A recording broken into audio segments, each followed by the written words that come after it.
Orleans really underwater, man. Look at my front yard, bro. 2 more years, we got 2 more years until this completely underwater where your feet can't even walk, bro. Bro, look how deep that shit is, bro. This New Orleans really underwater, bro. Hold on, look, bro. What the? New Orleans really underwater, bro. We need help.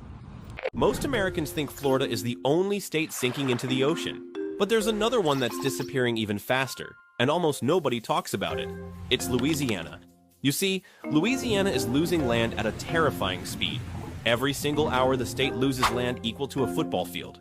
In just the last 100 years, over 1 million acres have vanished into the Gulf of Mexico. And this isn't just nature doing its thing. Levees built to control the Mississippi River stopped fresh mud and sand from rebuilding the coastline. On top of that, rising sea levels, powerful storms, and oil drilling have weakened the land, so the land literally collapses. Entire towns have already disappeared. Roads now lead straight into open water. Cemeteries are sinking. Some communities have been forced to abandon homes that existed for generations. What's even scarier is the prediction.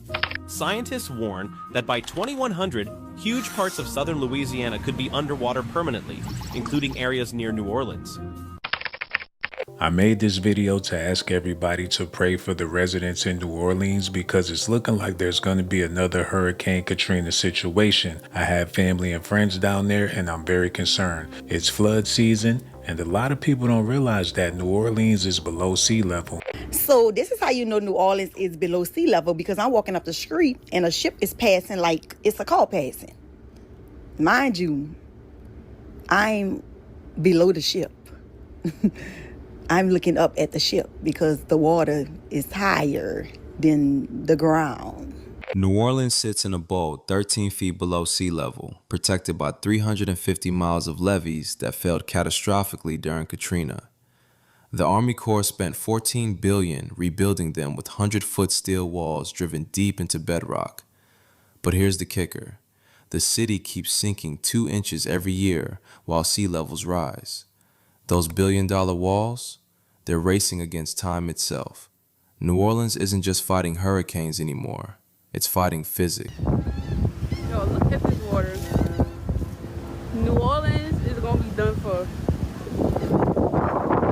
in the next 10 to 20 years. This is crazy. I don't even want to go close to it. A lot of negative things been happening in New Orleans back to back, and a lot of people want to blame it on supernatural events. I don't know if anyone said this before, but isn't it kind of interesting that New Orleans is the most like supernatural city, a lot of paranormal stuff going on there, pretty haunted, and very spiritual.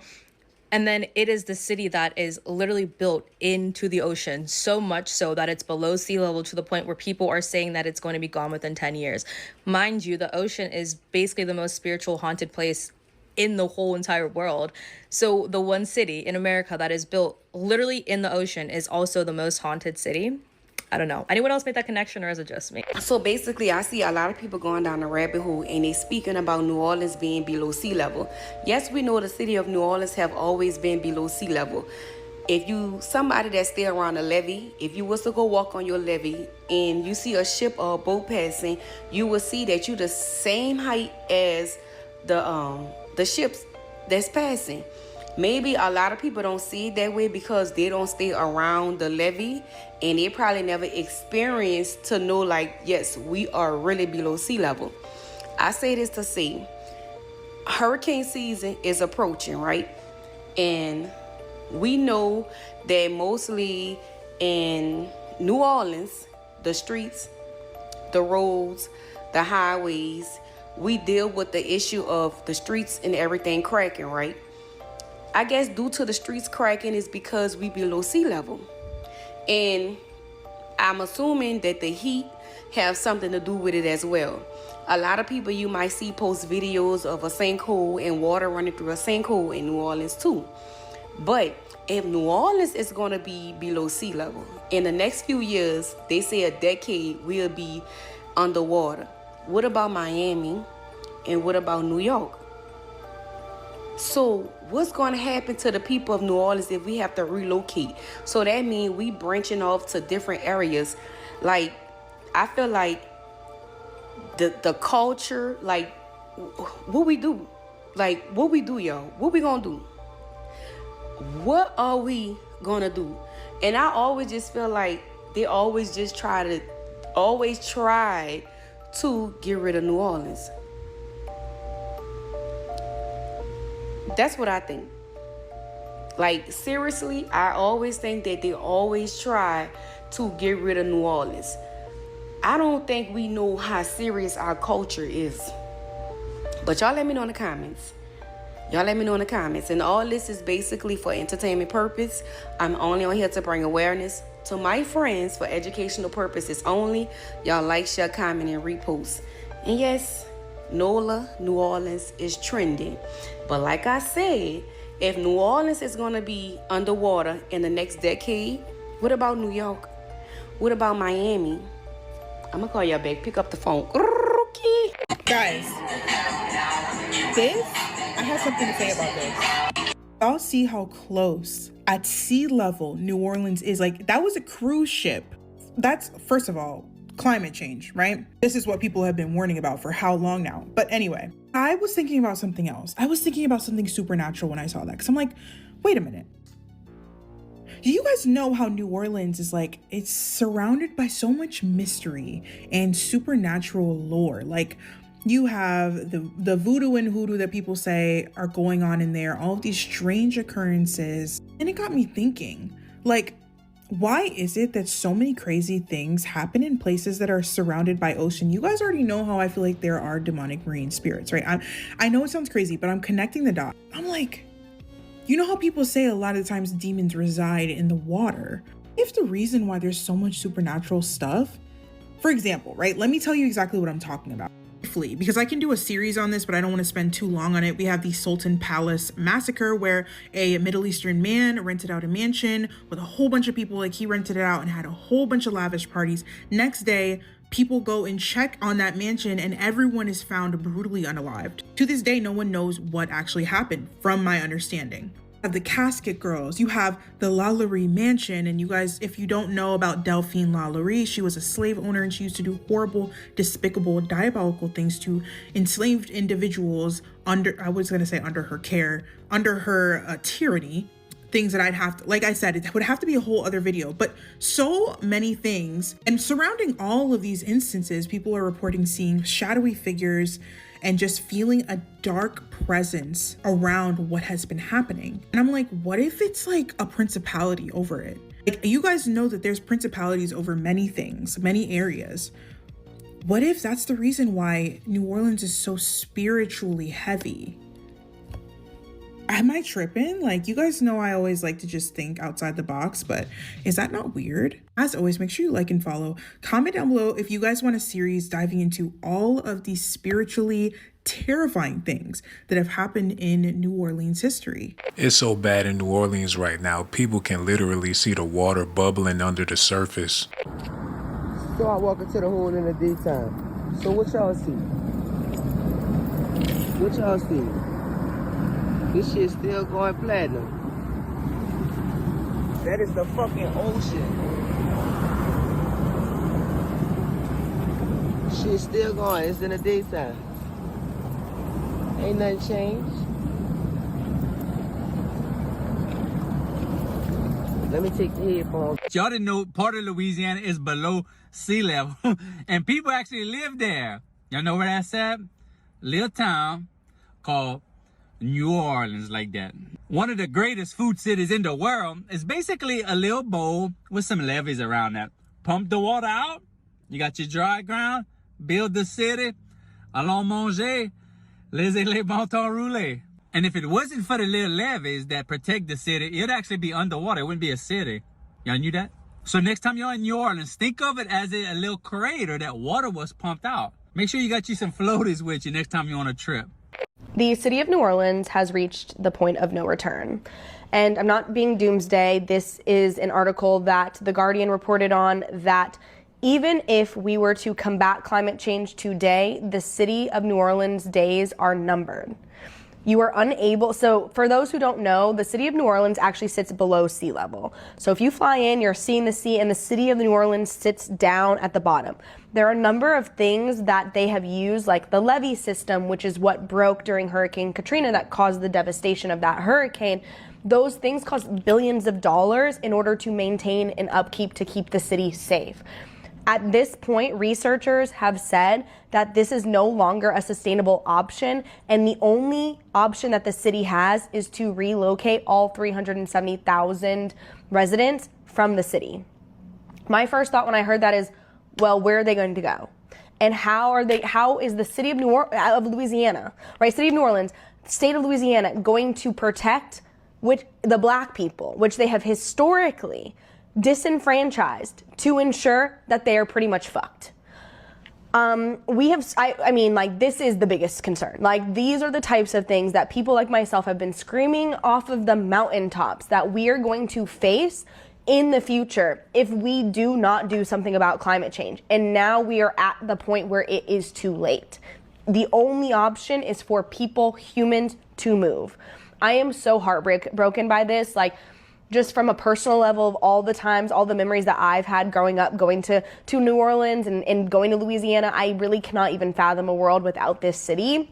But we're here. We're here now, and now we need to ensure that we have a government that is thinking about these things and going to help make solutions to make the world better, to make the climate change not as bad. And we're not even in a world where it's like, let's stop climate change. We need to mitigate the disasters that climate change can cause. That is where we are at. That is the hard, very hard, real truth. And we have got to start taking this seriously. If you live in New Orleans and you don't have any help getting out, now is the time to ask for help or make plans or figure it out, because it's looking like this hurricane is coming. Scientists say New Orleans has passed the point of no return, urges relocating residents. This is a headline from Democracy Now! Underneath it, someone wrote, "I want to believe articles like this, but it just makes me think about billionaire investors buying up the property that all the locals leave behind, and I don't like it."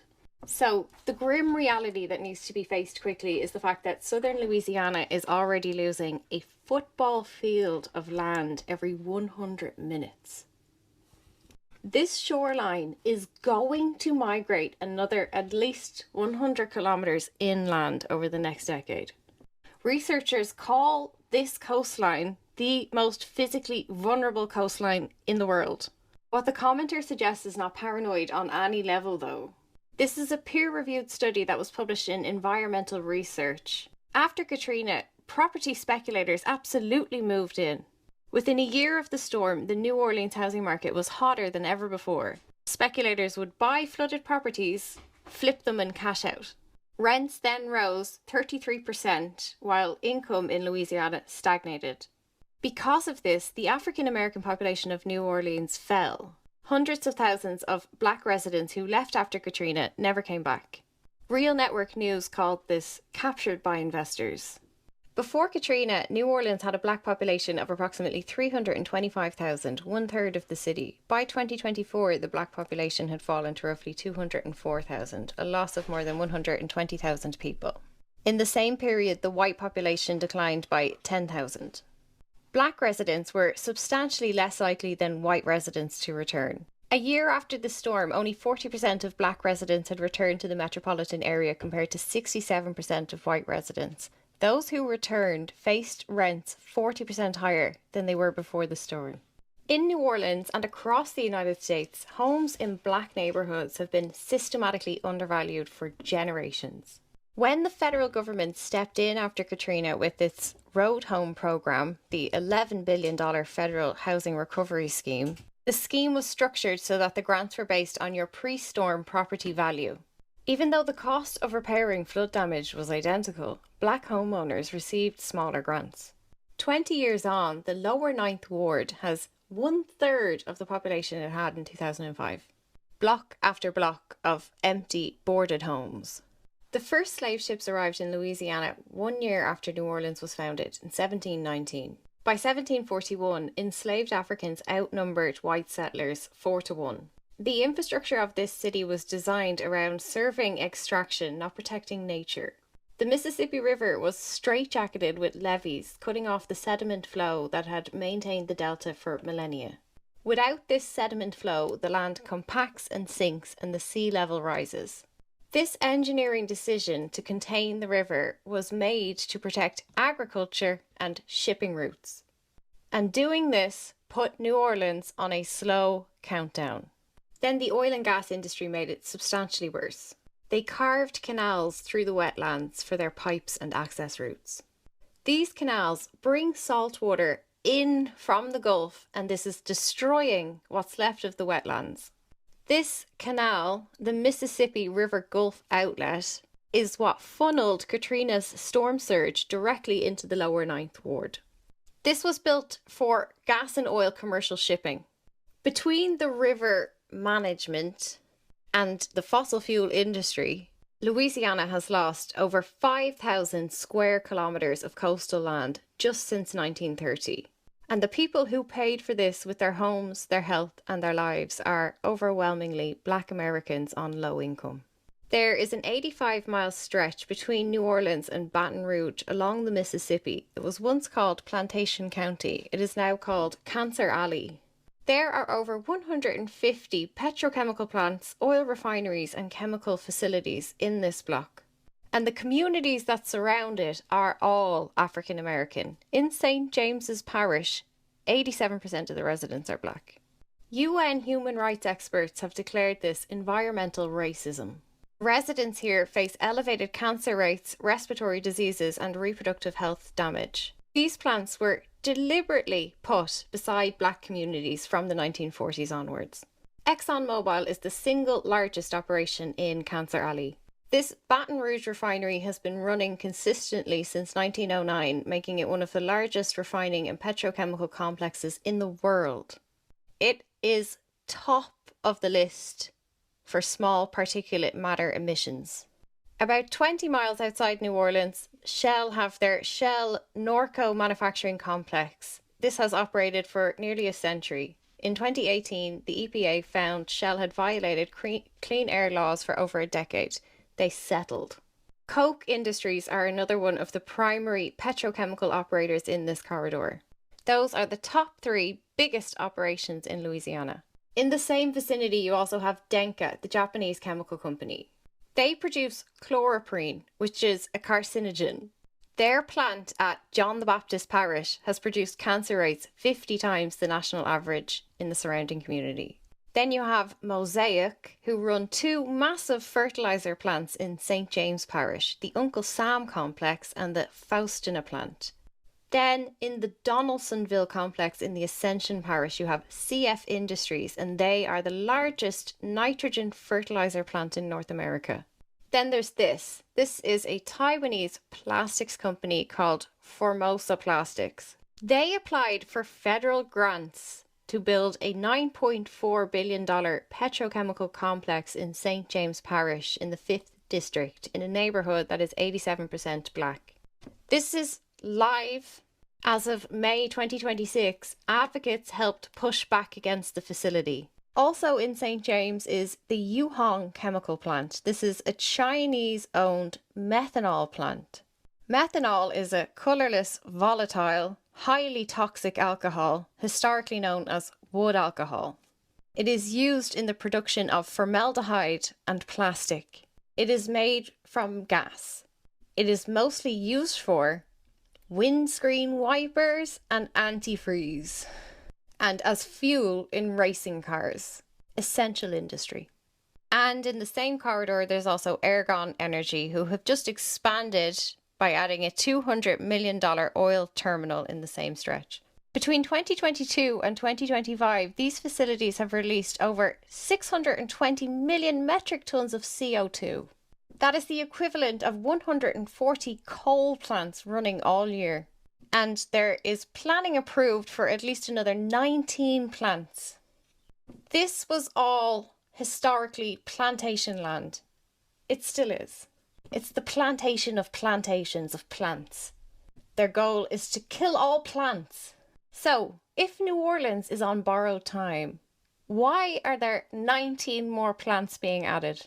That industry sits along this levee-protected industrial corridor that is slightly elevated directly on the riverbank. As in, all of this manipulating of the environment was for these plantations.